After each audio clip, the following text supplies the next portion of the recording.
Get Fit with Fox is sponsored by Gold's Gym.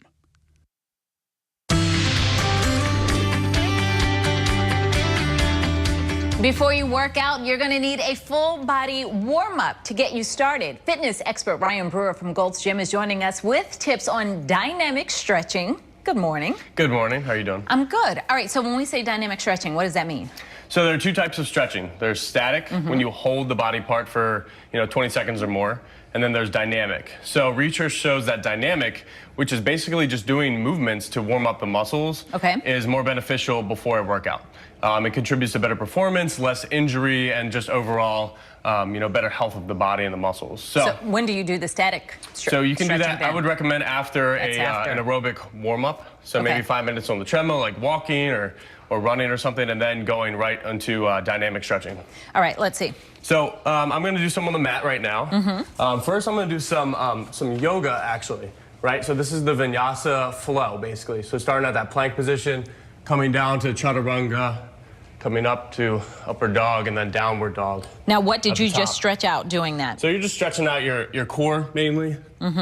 You're stretching up your upper body and your lower body as well. Okay. So this is a full body stretch. It's really good. You can also do inchworm when you're down here. So you're just going to walk your hands up and then walk back.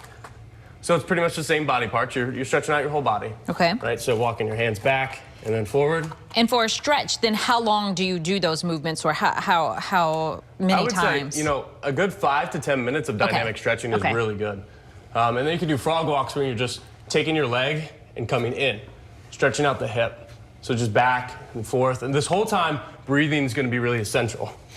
Right, so making sure that we're breathing, getting oxygen to the muscles, but also, so we don't injure our core. As much working out as I do, I'm always bad at this part. Right. I don't ever warm up and stretch the way I should. A lot of people just put it on the side and say it's not, because it's not part of the core workout, but I would say that it's important. Just as important, no matter what your goals are, for their performance, hypertrophy, or even fat loss, like stretching out the body, making sure we're not getting injured so we can come back and stay consistent. I do some, I just don't do as much as I should. All right, so we're going to talk more about that when we come back, but remember to start your workouts with some stretching. All right, now we need to get over to Jonathan and see what's happening out there with the forecast. Probably going to take those workouts indoors today. Get Fit with Fox is sponsored by Gold's Gym.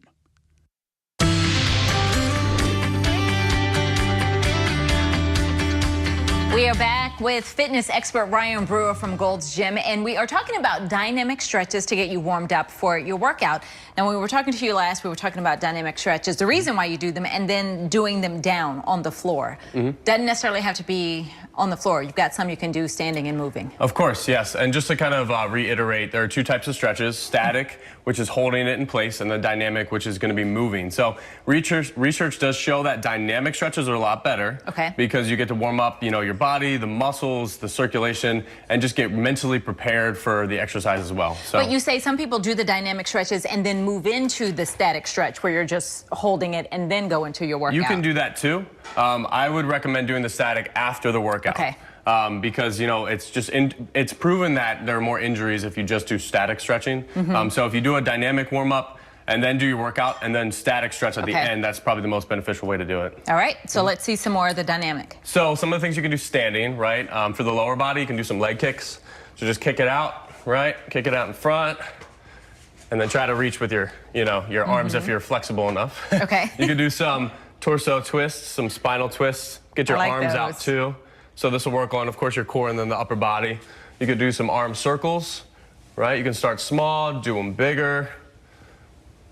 And it's really good to stretch, dynamically for the joints too. So it's not just, your muscle health, but also your joint health and stability and performance in the exercise too. Okay, so explain, if I just go and jump right into doing my workout, say I'm using a lightweight, am I still going to be more injury prone because I haven't done something? Why is that not the stretch? Well, I would say that lightweight Could be. Lightweight movement can be a form of dynamic But stretching. not if I jump into my regular, 50-pound. Right. If you're Okay. going heavy off the bat, then you're a lot more prone to injury because you haven't done anything. You've gone from standing still to, to using heavier weight. Okay, so what if people say, I don't get to the gym and start doing my workout until after I've spent a whole day at work. I've been moving all day at work, so I'm warmed up.